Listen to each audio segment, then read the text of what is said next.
Hello everyone, welcome to the channel. आज के इस वीडियो में हम लोग देखने वाले हैं पीरियोडिक टेबल की डेवलपमेंट के बारे में, यानी डेवलपमेंट ऑफ पीरियोडिक टेबल। अब 1817 में एक साइंटिस्ट थे जिनका नाम था जोहान डोबेनेर। इन्होंने सबसे पहले तीन एलिमेंट्स के ग्रुप बनाए जिन्हें इन्होंने बोला डोबेनेर ट्रायड्स। डोबेनेर ट्रायड्स में 3 ग्रुप से सबसे पहले 1817 में पहला ग्रुप निकला, 1829 में बाकी 2 ग्रुप्स निकले। इन्होंने इनके बीच में कॉमन प्रॉपर्टी ये बताई कि अगर पहले एलिमेंट और तीसरे एलिमेंट के एटॉमिक मासेस का मीन निकालेंगे तो वो बीच वाले के एटॉमिक मास के बिल्कुल इक्वल आएगा। एंड ये प्रॉपर्टी तीनों ही ग्रुप्स में वैलिड थी। लेकिन इनके टाइम तक सिर्फ 30 एलिमेंट्स ही डिस्कवर हुए थे, तो इन्होंने 10 ग्रुप बना दिए। बट अब 118 एलिमेंट्स डिस्कवर हो चुके हैं एंड अगर 3-3 का ग्रुप बनाएंगे तो बहुत सारे ग्रुप्स हो जाएंगे स्टडी करने के लिए एंड ठीक से पढ़ाई नहीं हो पाएगी। तो इसीलिए डोबेनेर ट्रायड्स को अब हम फॉलो नहीं करते हैं, बट एक एक करके समझते हैं कि तीनों ग्रुप्स में क्या क्या चीजें कॉमन थी। तो पहला ग्रुप है जिसमें है लिथियम, सोडियम, पोटेशियम। ये तीनों ही मेटल्स हैं, इसीलिए इस ग्रुप का नाम ग्रुप ऑफ मेटल्स रखा गया। मास के बारे में मैंने आपको बताया ही एंड इन तीनों की वैलेंसी आगे चलकर डिस्कवर करी गई थी +1। देन सेकंड ग्रुप आता है जिसमें है कैल्शियम, स्ट्रोंशियम एंड बेरियम। इन तीनों की मास के बारे में मैंने आपको बताया। ये ग्रुप सबसे पहले 1817 में ही डिस्कवर किया गया था एंड इस ग्रुप की वैलेंसी आगे चलकर फाइंड करी गई थी +2। ये तीनों ही मेटल्स अर्थ से एक्सट्रैक्ट करे जाते हैं, इसलिए इस ग्रुप का नाम एल्कलाइन अर्थ मेटल्स का ग्रुप रखा गया। देन आता है थर्ड ग्रुप जिसमें है क्लोरीन, ब्रोमीन एंड आयोडीन। इन तीनों के मास के बारे में मैंने आपको बताया है। ये तीनों ही नॉन मेटल्स हैं, इसलिए इस ग्रुप का नाम ग्रुप ऑफ नॉन मेटल्स रखा गया एंड इन तीनों की वैलेंसी आगे चलकर डिस्कवर करी गई +2। अब 1829 तक डोबेनेर ट्रायड्स निकले एंड फिर अनवैलिड हो गए क्योंकि और एलिमेंट्स की डिस्कवरी हुई आगे। 1860 तक 60 एलिमेंट्स की डिस्कवरी हो गई थी एंड 1862 में एक साइंटिस्ट थे जिनका नाम था जॉन न्यूलैंड्स। इन्होंने न्यूलैंड्स लॉ ऑफ ऑक्टेव्स निकाला। इस लॉ के अकॉर्डिंग जिस तरह से म्यूजिक में 7 सुर होते हैं, उसी तरह से अगर एलिमेंट्स को उनके एटॉमिक मास के इंक्रीजिंग ऑर्डर में लगाएं तो 8वें एटॉमिक एलिमेंट के प्रॉपर्टीज पहले वाले से मैच करेंगे। इसी अकॉर्डिंग ये सारे एलिमेंट्स को लगाते गए एंड कैल्शियम तक बिल्कुल परफेक्ट था, लेकिन इसके बाद खराब हो गया। जैसे अगर पहले ग्रुप में देखें तो हाइड्रोजन, फ्लोरीन, क्लोरीन, ब्रोमीन के साथ कोबाल्ट एंड निकल को रखा गया है। तो यहाँ पर वो दोनों मेटल्स हैं, लेकिन बाकी जो 4 हैं वो गैसेस हैं, यानी नॉन मेटल्स हैं। तो मेटल्स नॉन मेटल्स को एक साथ रखा गया है। लास्ट ग्रुप में भी ऑक्सीजन, सल्फर को आयरन के साथ रखा गया है। तो क्योंकि इन्होंने मेटल्स एंड नॉन मेटल्स को आपस में मिला दिया, इसलिए ये भी अनवैलिड हो गया। क्यों? क्योंकि मेटल्स एंड नॉन मेटल्स दोनों की ही प्रॉपर्टीज काफी ज्यादा अलग अलग होती हैं। फिर 1869 तक 62 एलिमेंट्स की डिस्कवरी हो गई थी। 1869 में एक साइंटिस्ट थे जिनका नाम था डिमिट्री मेंडेलीव। तो मेंडेलीव ने अपना एक पीरियोडिक टेबल बनाया जिसका नाम रखा मेंडेलीव्स पीरियोडिक टेबल।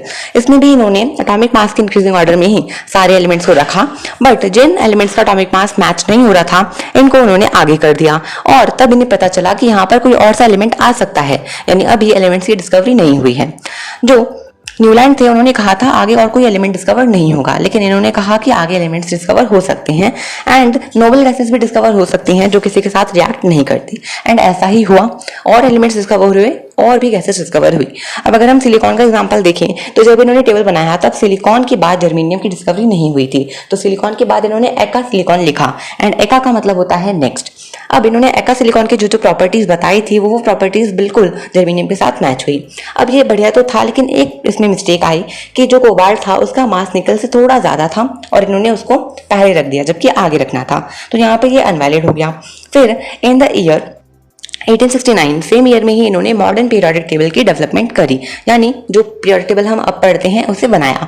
तो ये है मॉडर्न पीरियोडिक टेबल। इसमें पहले 62 एलिमेंट्स थे, फिर जैसे जैसे एलिमेंट्स डिस्कवर होते गए वैसे वैसे इन्हें लगाते गए। अब प्रेजेंट टाइम पर टोटल 118 एलिमेंट्स इसमें लगा दिए गए हैं। अब इस पीरियोडिक टेबल को डिटेल में समझते हैं। तो इस पीरियोडिक टेबल में ये जो वर्टिकल कॉलम्स हैं इन्हें कहते हैं ग्रुप्स एंड हॉरिजॉन्टल कॉलम्स को कहते हैं पीरियड्स। इसमें टोटल 18 ग्रुप्स हैं एंड 7 पीरियड्स हैं। पहले ग्रुप में रखा गया है अल्कली मेटल्स को, दूसरे ग्रुप में रखा गया है अल्कलाइन अर्थ मेटल्स को, तीसरे से 12वें ग्रुप में रखा गया है ट्रांजिशन मेटल्स को। ये ऐसे मेटल्स होते हैं जहां पे इन्हें ट्रांजिशन एलिमेंट्स भी कह सकते हैं। ये ऐसे एलिमेंट्स होती हैं जिनकी प्रॉपर्टीज थोड़ी बहुत मेटल से मैच करती हैं, थोड़ी बहुत नॉन मेटल से मैच करती हैं, कभी कभी एक्सेप्शंस भी आ जाते हैं, यानी थोड़े चेंज भी हो जाती हैं। अब इसमें भी जो 11th और 12th ग्रुप है इसे हम लोग ओल्ड एज कॉइन ग्रुप कहते हैं।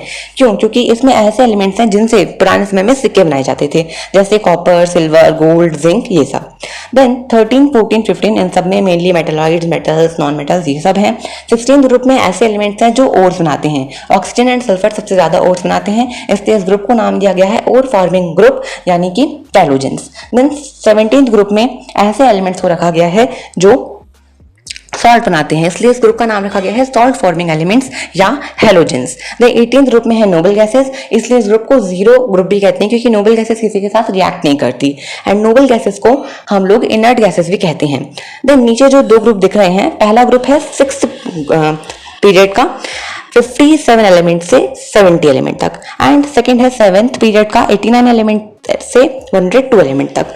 अब ये जो ग्रुप्स बनाए गए हैं इसमें ये जो पहली सीरीज है इसे कहते हैं लेंथेनॉइड्स एंड दूसरी सीरीज को कहते हैं एक्टिनॉइड्स। लेंथेनॉइड्स का नाम लेंथेनॉइड्स इसीलिए रखा गया है क्योंकि पहला एलिमेंट है लेंथीनियम, एंड एक्टिनॉइड्स का नाम एक्टिनॉइड इसीलिए रखा गया है क्योंकि इनका पहला एलिमेंट है एक्टीनियम। अब ये दोनों ही जो सीरीज हैं इनको अलग इसलिए किया गया है क्योंकि ये एकदम ही अलग हैं, बिल्कुल एक्स्ट्रा ऑर्डिनरी है, कोई रूल फॉलो नहीं करती पीरियोडिक टेबल का, इसलिए इन्हें अलग रखा गया है। अब इस पीरियोडिक टेबल में हम जितना लेफ्ट में जाते हैं उतने अच्छे मेटल्स हमको मिलते हैं, जैसे lithium, sodium, potassium, rubidium, caesium, francium, ये सब। एंड जितना राइट में जाते हैं उतने अच्छे नॉन मेटल्स मिलते हैं, जैसे हीलियम, आर्गन, क्रोमियम, जेनॉन, ये सब। तो ये सब नोबल गैसेस अच्छी नॉन मेटल हैं, एंड आगे जो मेटल रखे हैं वो अच्छे मेटल्स हैं। हाइड्रोजन को भी फर्स्ट ग्रुप में रखा गया है, बल्कि वो एक गैस ही है, उतना अच्छा मेटल नहीं है, नॉन मेटल भी नहीं है वो तो, ठीक है। तो इस तरह से पूरे पीरियोडिक टेबल की डेवलपमेंट करी गई। अब इसमें मैन मेड एलिमेंट्स भी रखे गए हैं, जैसे रदरफोर्डियम, बोरियम, लॉरेंशियम, एंड जो नेचुरल ऑकरिंग एलिमेंट्स थे वो तो रखे ही गए हैं। तो इस तरह से आगे भी एलिमेंट्स की खोज करी जाएगी, तो इसको इसमें लगाया जाएगा, एंड पूरा IUPAC के अकॉर्डिंग होता है, जो भी नॉमेनक्लेचर है, सिंबल है, सब कुछ IUPAC के अकॉर्डिंग होता है। तो इस तरह से डेवलपमेंट हुई पुरानी पीरियोडिक टेबल से मॉडर्न पीरियोडिक टेबल तक के बीच की।